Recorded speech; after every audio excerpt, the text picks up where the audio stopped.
Okay, hello once again. This is Raymond Gerald Tabaque and with video number 2, ito ang traffic generation free traffic, okay? So ito na naman guys, ituturo ko sa inyo kung paano ko ginagawa ang free traffic na hindi nyo na kailangan magbayad pero yun lang nga, medyo ma-effort ito, okay? Pero kayo, isipin nyo rin naman, di ba? Syempre gagawa naman kayo ng effort para sa business nyo. Okay, so ito papakita ko sa inyo mga strategy na ginagamit ko, na ginagawa ko para magkaroon ng unlimited amounts of prospect papunta sa blog ko at saka sa capture page ko. Okay, para magkaroon ako ng maraming contact numbers sa pwede ko sila email at i-follow up tungkol sa business opportunity ko. Okay, I hope na maintindihan nyo na maigi to. I hope na nag-focus kayo dito. Kung gusto nyo mag-take ng notes, sige, go.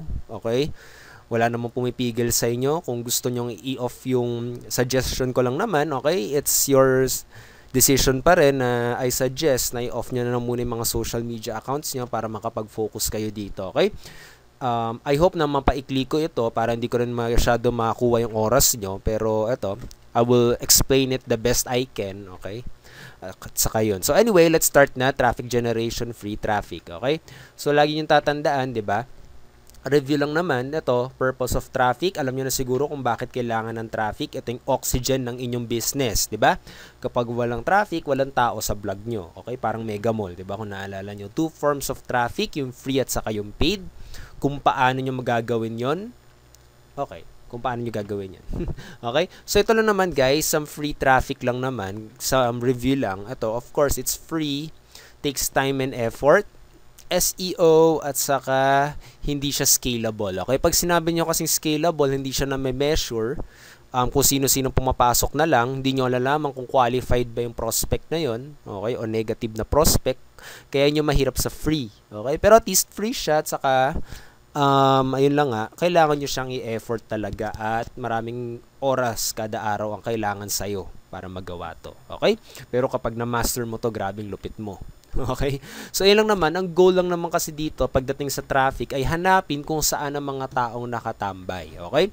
So, yun yun. Kailangan nyo hanapin kung saan sila nakatambay. Sabihin, siguro mga social media accounts, diba? Yung mga ganung mga bagay. Forums, okay? So, ito na naman, mga kinds of free traffic. I-explain na natin. Okay, so forum marketing. Ang unang-unang free traffic na ginagawa ko sa business ko ay forum marketing. So to, goal na to ay is to become a leader or an alpha. Okay? Kailangan maging leader ka dito, hindi ka dapat nagsa-spam, kailangan maging different ka sa iba. Don't spam your opportunity, ay nga post your value, kung ano yung pwede mong ibigay sa kanila, ano yung meron ka. At saka include a link to your blog. Lagi nyo wag kakalimutan yan, napaka-importante na may link ng blog nyo para may mga traffic o may mga tao galing sa forum na pupunta sa blog nyo. Okay? At saka, use a signature if any. Okay?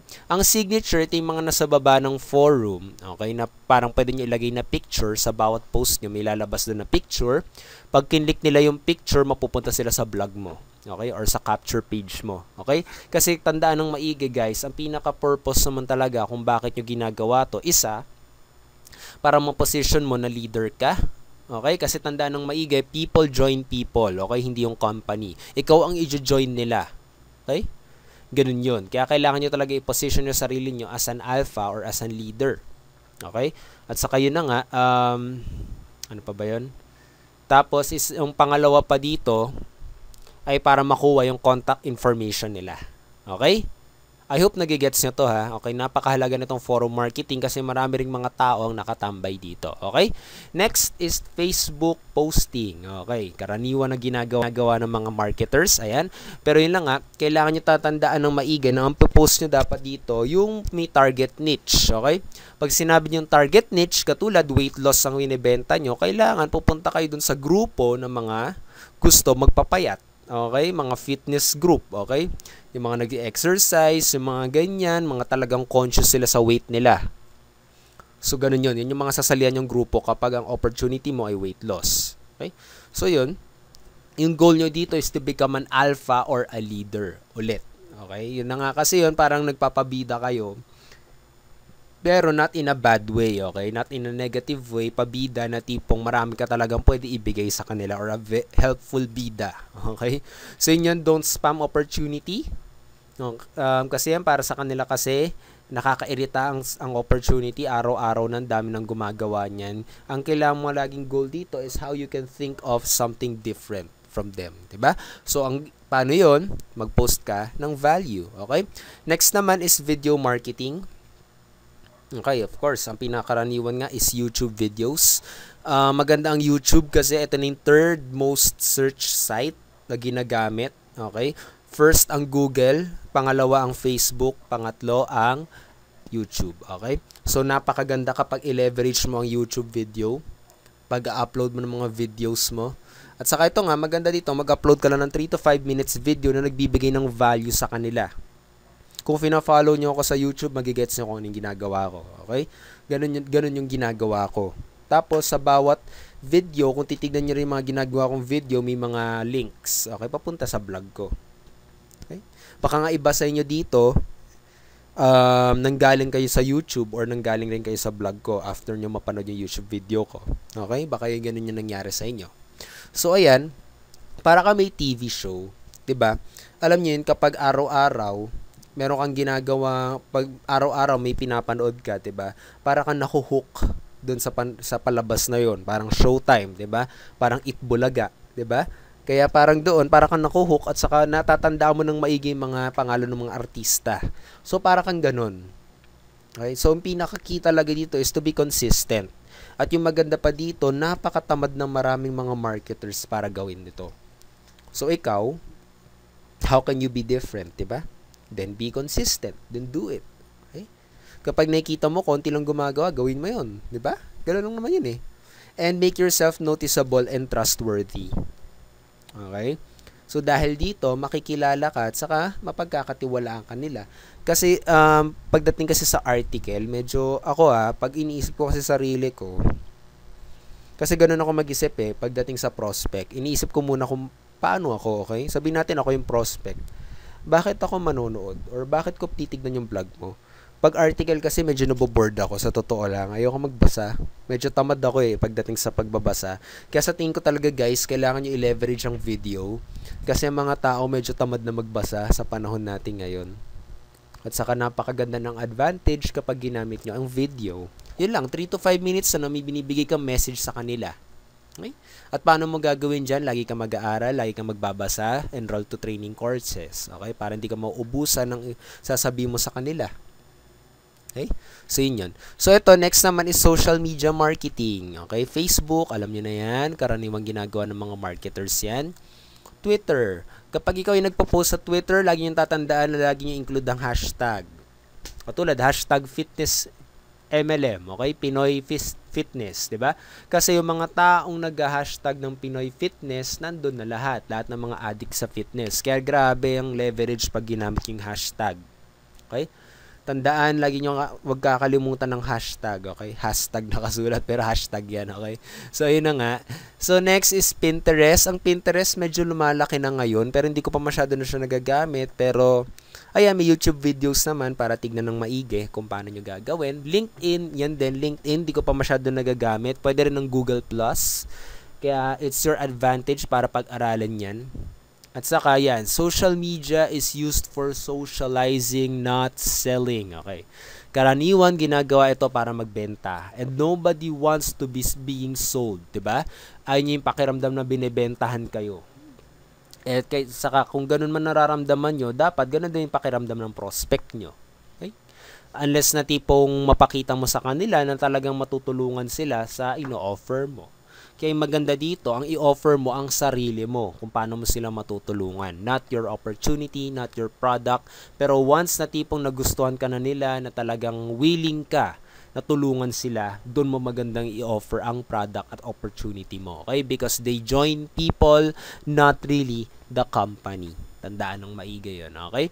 So, yun yun. Social media marketing. So, lagi nyo tatandaan, don't spam about your opportunity. Okay? Yun lang. So, ito na guys, start na tayo sa workshop natin. Ipapakita ko muna sa inyo yung sinasabi kong SEO, okay? Pag sinabi nyo kasing SEO, ito yung nagra-rank sa Google. Kung titignan nyo kasi, ito, ilalagay ko yung blog ko. Pag tinype nyo kasi sa Google na sabihin natin, Guide for Filipino Network Marketers. Pag tinype niyan sa Google, ang unang-unang lalabas na blog or website dyan, yung blog ko. Okay? Kaya napakaganda, ang galing ko mag-SEO. So, ayun lang naman guys, na pag-aaralan lang naman yan. Okay? Pagdating sa keywords, paglalagay ng keywords, kaya yun, kapag may taong naghahanap ng guide for Filipino network marketers, lalabas agad yung website ko.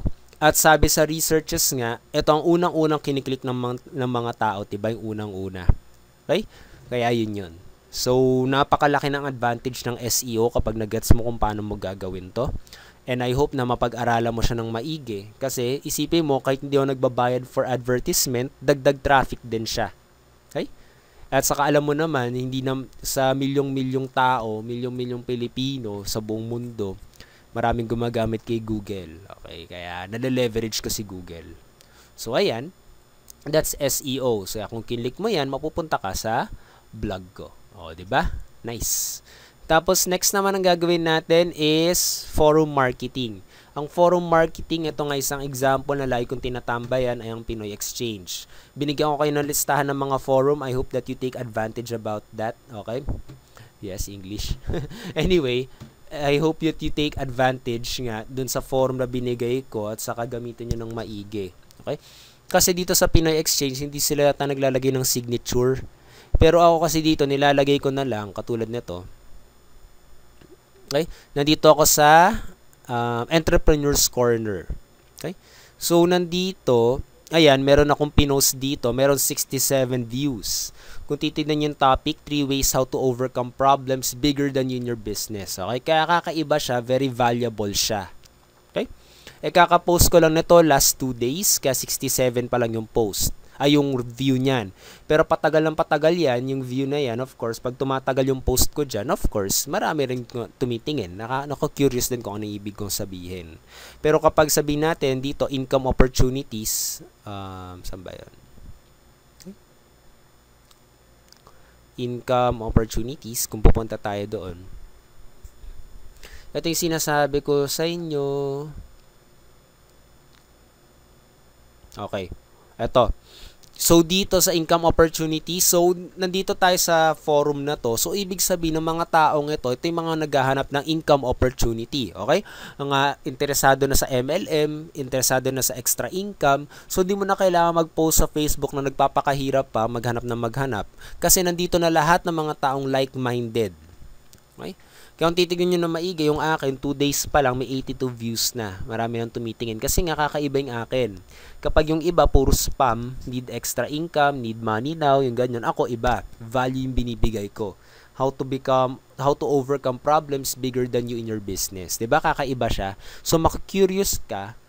Kaya, titignan mo. Tapos, kung titignan nyo yung post ko, okay? Kung titignan nyo yung post ko, ayan, may one article siya. Tapos, meron akong link. Ito, link papunta sa blog ko. Pag pinindot mo to, ayan, diba? So, may mga taong pumupunta pa rin sa blog ko gamit yung forum. Okay? Tapos, yung maganda pa dyan, isang beses mo lang kailangan to gawin, i-copy-paste mo na yan. Okay lang i-copy-paste dahil ikaw naman ang gumawa niyan.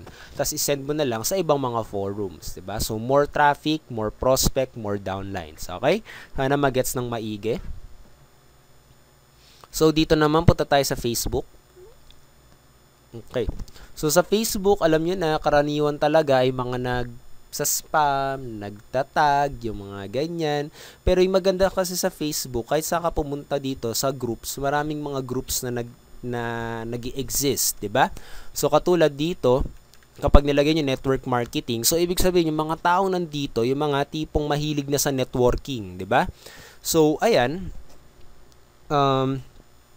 kung pupunta ka dyan, networking, tapos nagpo-post ka ng tungkol sa networking, edi, nagda-like sila. Kasi, pare-pareho naman kasi yung mga gusto nila, di ba? Pero sabihin natin, weight loss ka, i-type mo dito, fitness group.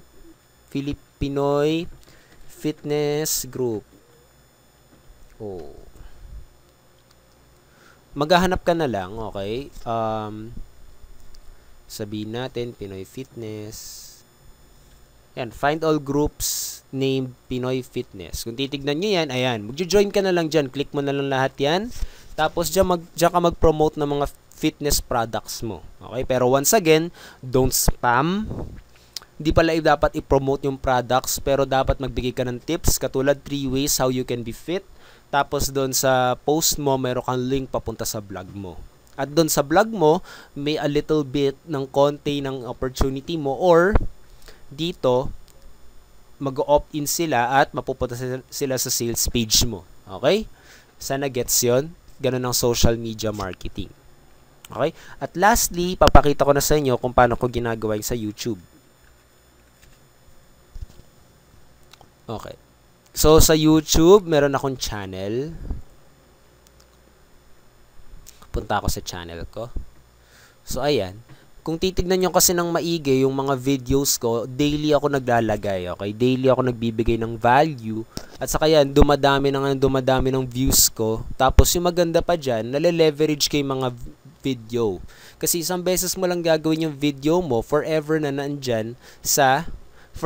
siya nandyan sa internet. So, anytime na nagkiklik niya, nakikita nila sa YouTube, mga followers ko, okay, mga followers. So, sabihin natin ganyan. Kung titignan nyo dito sa baba, meron dito mga links papunta sa vlog ko. Kung kiklik nyo yan, pupunta na naman kayo sa vlog ko. 'Di ba? Iba siguro sa inyo doon nang galing, 'di ba, sa YouTube. So, yun guys. Ganun nyo kung paano nyo gagawin ang free traffic, and I hope that you take advantage of this kasi grabe, very very powerful stuff talaga ito, okay? At tatandaan ng maigi kung ba't mo sila pinapapunta sa vlog mo, para makuha mo yung email at saka yung first name nila, para lagi mo silang makokontak, and sa get response or autoresponder nyo sila mafa-follow up na hindi nyo kailangan ma-reject. Kasi kapag sabihin natin nakaipon kayo ng 1,000 na email at saka ng mga first name, okay? So, magpadala ka lang ng isang email, okay? Kapag di nila pinansin yung email mo, di ayos. Hindi ka na-reject, hindi lang nila pinansin, di ba? So, yun lang naman yun. Hindi mo na kailangan i-add pa sa Facebook, tapos sabihan ka na makulit ka, na scam ang ginagawa mo, di ba? So, yun guys. Leverage the power of the internet. Napakadali ng business kapag may internet, okay? So, yun. I hope that you take advantage of this free traffic. Napakalakas nito.